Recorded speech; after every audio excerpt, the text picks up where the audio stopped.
What are public schools in Monmouth County doing to keep our children safe from bullying? Find out next on Outlook Monmouth.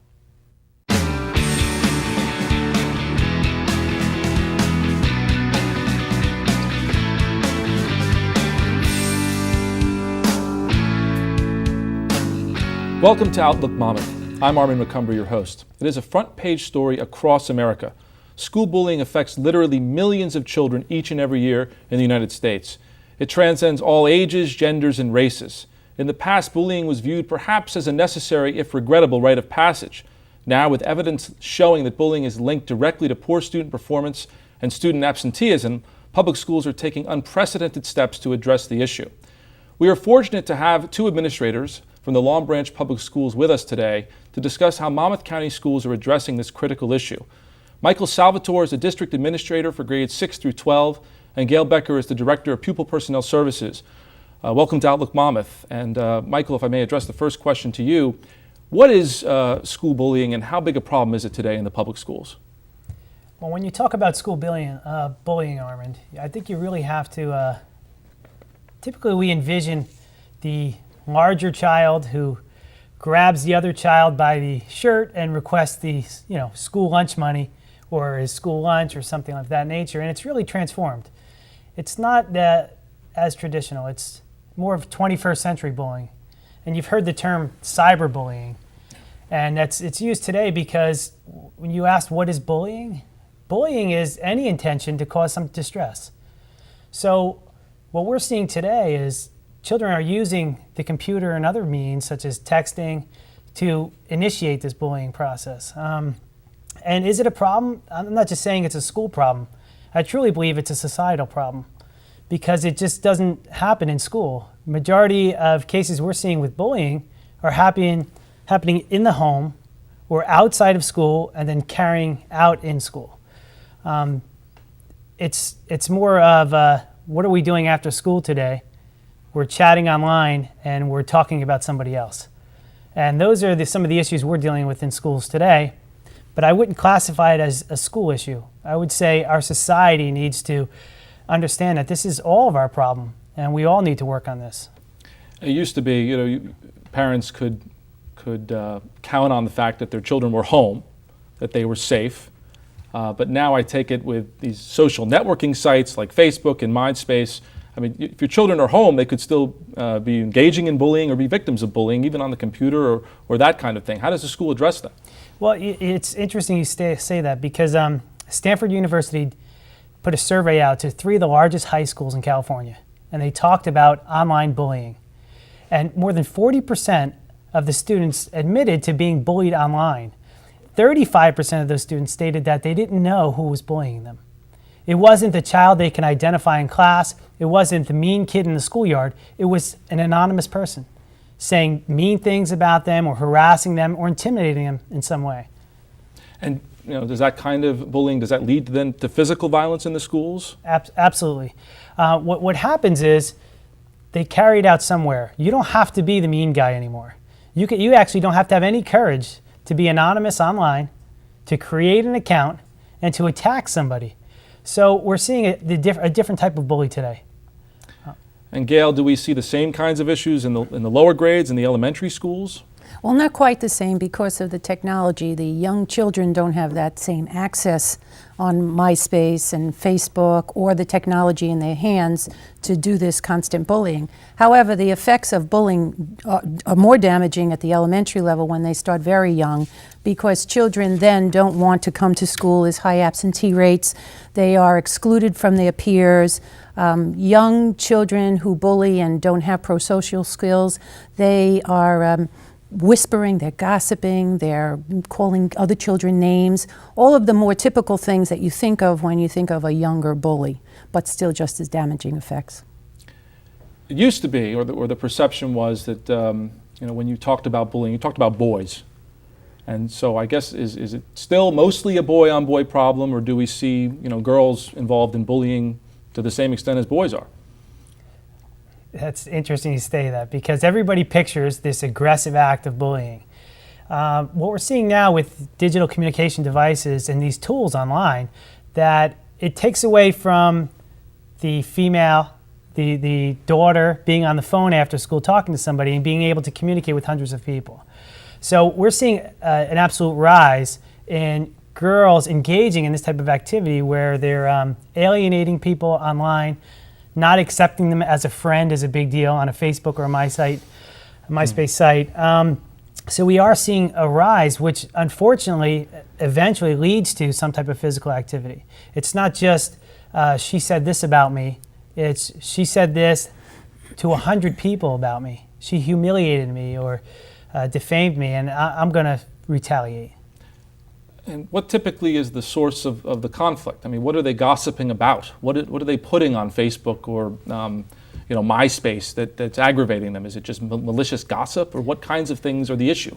Well, I don't want to single those two sites, but because there's numerous blogging sites out there that children are signed up for or engaged in today.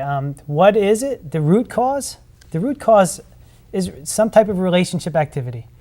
It's the old she looked at my boyfriend or he looked at my friend and so forth, and then it carries out. The thing that you cannot control is your audience now, though. When you're talking about bullying, it's not 10 people in a classroom or in a lunchroom filled now. You're talking about potentially thousands of viewers to something. So it is becoming more and more of a problem. And the root cause we're seeing are relationships. And when people have relationship issues, communication issues, that's when it spawns to something else. Like boyfriend, girlfriend, that type of thing? Absolutely, boyfriend and girlfriend. I believe nowadays it's deflected in other forms where they never uncover the root cause of it. But the root cause, it comes down to relationships. It can be blamed on gangs. It can be blamed on how they were brought up in home. It can be blamed on economic status, but the truth is it's about relationships. It's about how we communicate and how we get along together. And I didn't mean to single out Facebook or MySpace, but those are some of the better known sites. Are there other sites that are worse? I mean, are there other sites children are using? Are there other sites parents should be concerned about? And I wouldn't want to name any, but there are sites solely developed for slamming students or defaming students in a sense. And they're anonymous. So you don't have to name somebody. You can post a picture up in 5 minutes. You can be whoever you want to be. And the real issue is there's no accountability too. So there's a site designed to help children bully other children. Numerous sites. Numerous sites out there and it's not for bullying. Please don't misinterpret what I'm saying. It's allowing children to express themselves about their opinion on other people or other topics, but it eventually is bullying. Gail, there's another perception out there, and I think it dies hard, that bullying, it is what it is. It's something kids almost have to go through to become strong, responsible members of society. They have to learn how to defend themselves. They have to learn how to stand up for themselves. But what does bullying really do? What is the impact on children? Oh, it's very detrimental. Children won't want to come to school anymore. And at an early age, particularly at the elementary school, they start to have a poor opinion about what school represents rather than everything that it can offer. They get physical ailments. The stomach ache will be very real. The headache will be very real. You even have suicidal ideation, and you could even have some suicide from bullying. You'll have poor attendance rates. It's a very, very detrimental thing for children. In terms of education, does it impact on their grades? Well, if they're not coming to school or they're feeling the pressure day in and day out of this bullying, they're not thinking about their academics, because if their social and emotional needs aren't in line with their academic needs, you're totally thrown off from any possible positive effect of education. So it works itself all the way around every part of their life. And that really, and what Gail is talking about, and it's probably the most famous case of bullying online, is from a young girl out of Missouri. Her name is Megan, and it was a nationwide case where it eventually was, in every media source. It was a young girl who was being harassed online and eventually committed suicide. She was 13 years old. And after investigation, it came about where another child's mother created an account and started asking questions under the guise of a 14-year-old boy across town, and asking questions about her own daughter to find out how this girl felt about her daughter.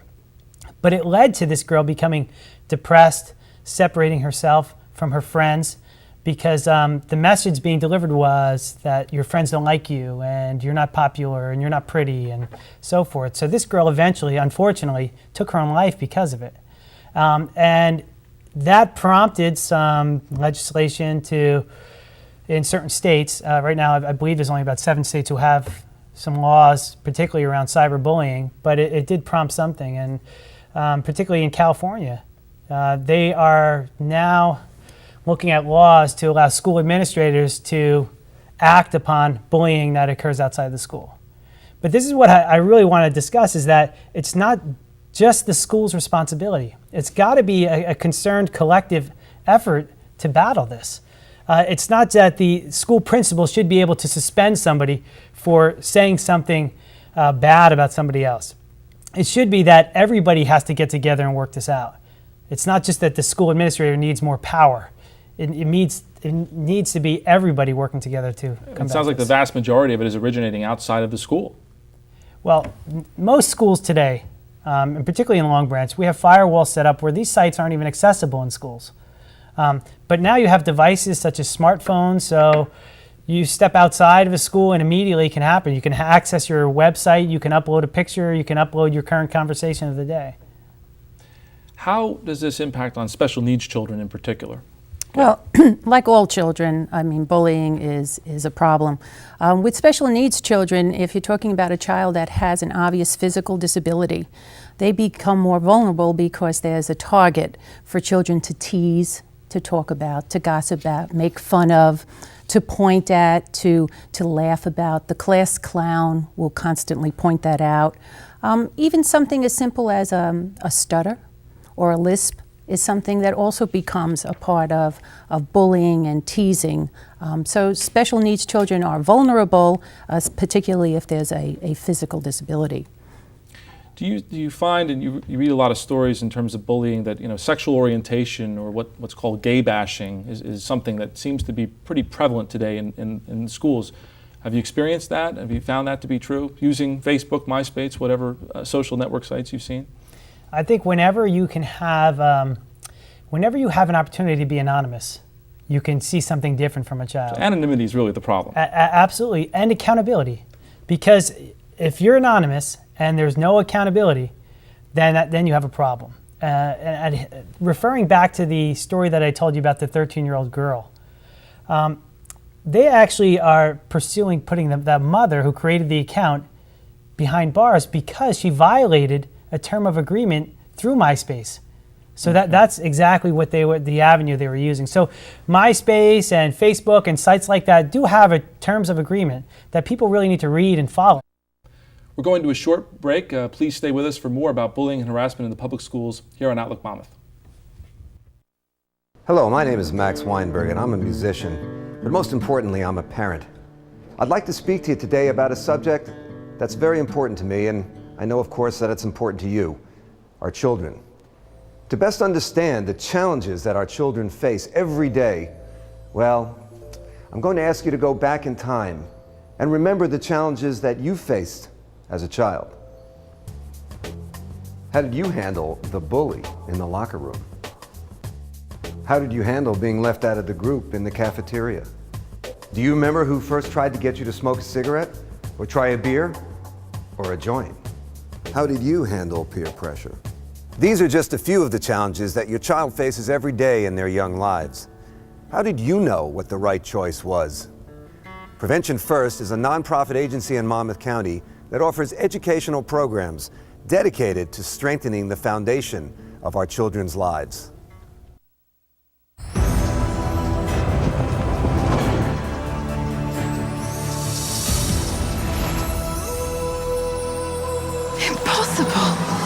When you open a book, you can explore new lands, meet new friends, and discover new adventures. There are amazing possibilities when you open your mind to reading. You can log onto the Library of Congress website and let the journey begin.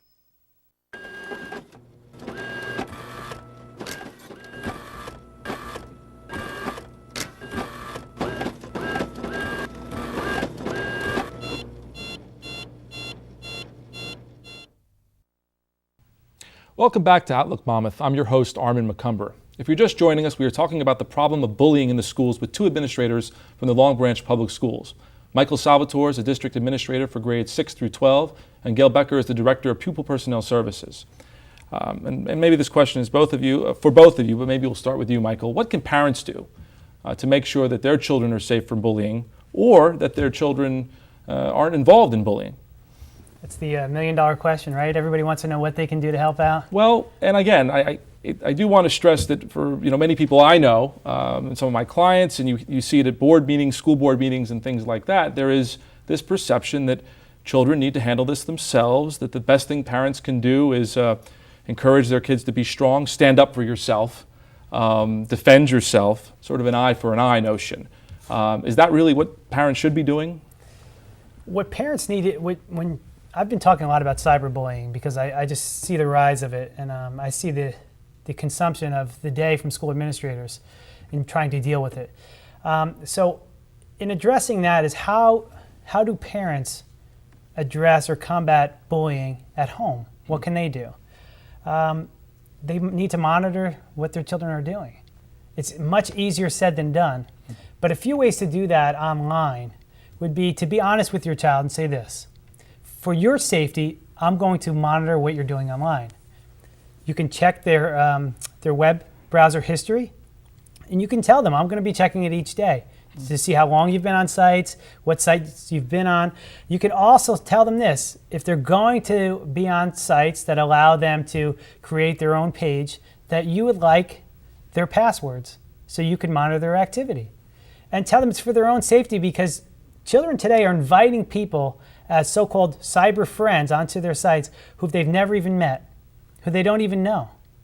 So as a parent, another eye, it's for their own safety to say, listen, I just want to see who you're with. And that, the honesty, the communication is most important. It really brings me to, I went to a conference in Newark last year where a young man spoke. He was 15 years of age. And he stood before an audience and he taught us all a lesson. And he talked about, he said, I have 3 simple components to make sure you're a success. He said, tell your children this. Number 1, they need to find an adult who cares about them. So if it's not at home, make it be a coach, a teacher, somebody, connect with somebody. He said, number 2, get involved in something. I don't care if it's the chess club, the debate club, the football team, cheerleading, whatever it may be, get involved in something. He said, and the last thing, he said, it's old moms used to say this, is watch the company you keep. He said, those 3 things, he said, mean the world to the success of a child. And when I thought about it, I said, here's a 15-year-old child saying this to a room full of educators and politicians, and we're all sitting back nodding like, he's right.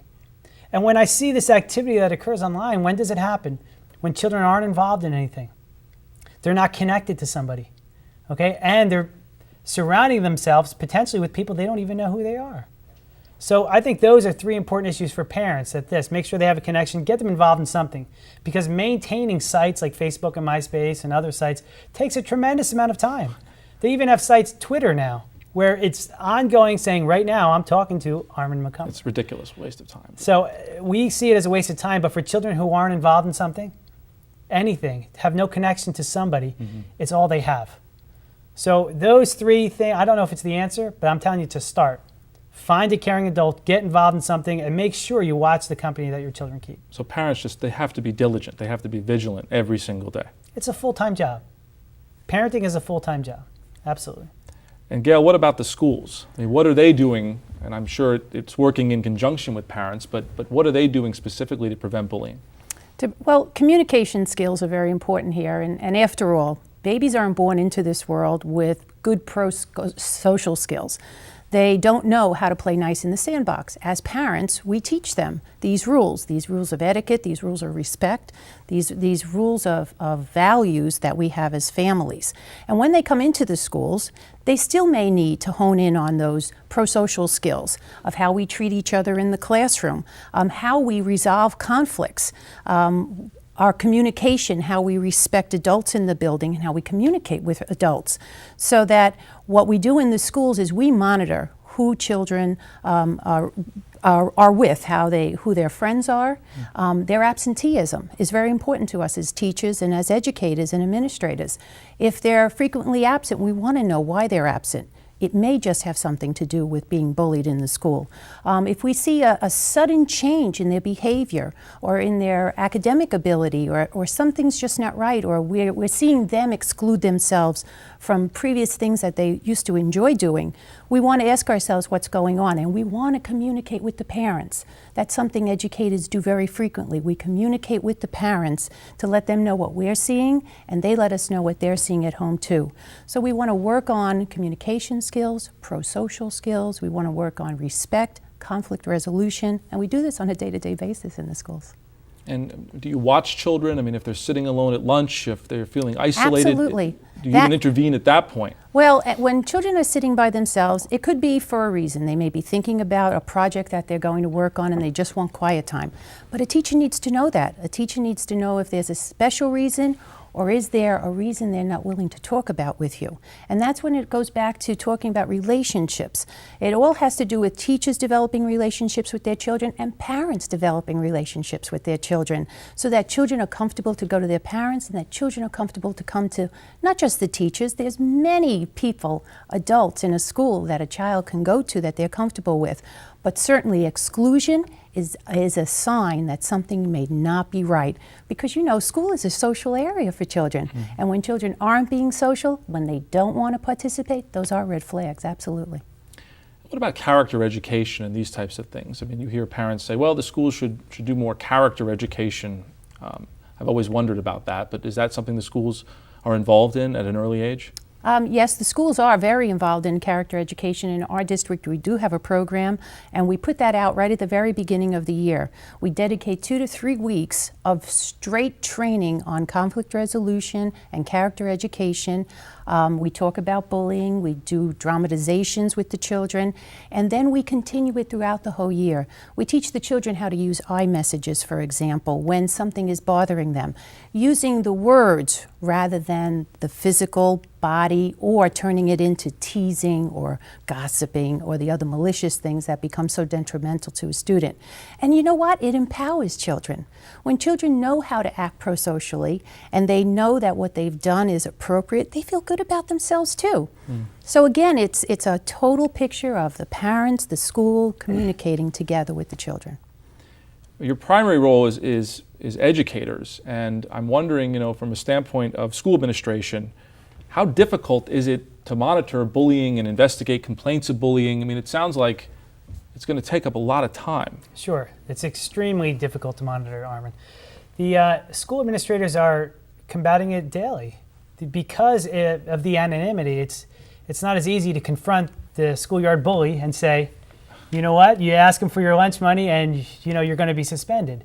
It's actually uncovering threads of discussion that occurred online over possibly a month or so, which means having somebody open up an account or provide a password so that they can view previous history or so forth. So, and the amount of time that it takes there's not enough time in the day, to be honest with you. I mean, you almost have to be a tech person to investigate some of these incidents if they're all taking place either online and text messages, things like that. I mean, how many hours does this take? Well, and you say that because what we're seeing is that the children are much more skilled at navigating sites than our school administrators. But the school administrators are getting a crash course because they realize the root cause is occurring on these sites. When you talk about relationships, this is where it's happening. This is their social gathering. It's not necessarily on the street corner on Friday, let's meet up and go out. It's get online, tell everybody where you're going, what you're doing, what time you're going to be there, and then we meet. And Mr. McOmber, it's also, we pride ourselves, every school district prides themselves on being proactive when it comes to possible situations that will occur on a day-to-day basis in any school with children and staff members. And this is the problem, though. We find ourselves being reactive when it comes to the bullying coming into a school. So, of course, we're mandated by law to run programs for our staff. We run programs for our students as well. And we encourage our parents to be part of everything that we do within our school so that they understand the importance of it. And do you have law enforcement in to lecture or to teach children as well? with all career paths. So, we bring it in. We've talked to people from blogging sites, have them come and talk to students. We've had law enforcement, and the law enforcement have been very cooperative. We work with the juvenile detective unit over Long Branch, and they've come in to speak to children and to tell them how severe the consequences are. Because children sometimes, through a decoding message, sometimes will make somebody feel unimportant or impact their self-esteem. So sometimes the police bring a solid edge to it. But we as the educators realize it's our job to teach. Teaching and learning is our business. Their job's dealing with the consequences. Sure. So we do use them as reinforcement sometimes, but traditionally we rely on the educators to teach. Let me ask a question to both of you. What shouldn't parents do? In other words, in your experience, what are parents doing? What are they telling their kids? How are they handling this situation in a way maybe they shouldn't? Well, in the elementary, when I was an elementary school teacher, and we would do conflict resolution, always, every year, year after year, it would be, well, my daddy says if he touches me, I should hit him back, or Sure. my mom says I should hit him back. And what parents shouldn't do is repeat aggression. Aggression just begets more aggression, and it doesn't solve any of the problems. It's kind of like punishment and consequences without educating the child on what they did wrong and what should be more appropriately done. So definitely aggression and more aggression they should not be doing. What happens is the majority of cases that occur with bullying, somebody at home finds out before the school administration or teachers ever find out about it. So what parents should do, contact the school. Don't wait 3 months, don't wait 4 months. Contact them. You're not a bother. We'd much rather deal with something in the early stages than deal with it after it's escalated and a physical act has occurred. So I'm encouraging parents out there and guardians, please, if you hear of it in September, call us in September. Let us know in September, because January sometimes is too late. A lot of damage is done. And you find that parents will delay it, and then there'll be an incident and you find out it's been going on for 6 months. Absolutely. Why did you hit so-and-so in the face? Well, my mother said, if he continues to bother me, hit him in the face. Now, the only thing that prompts a mother or a guardian or parent to say that is that routine bullying.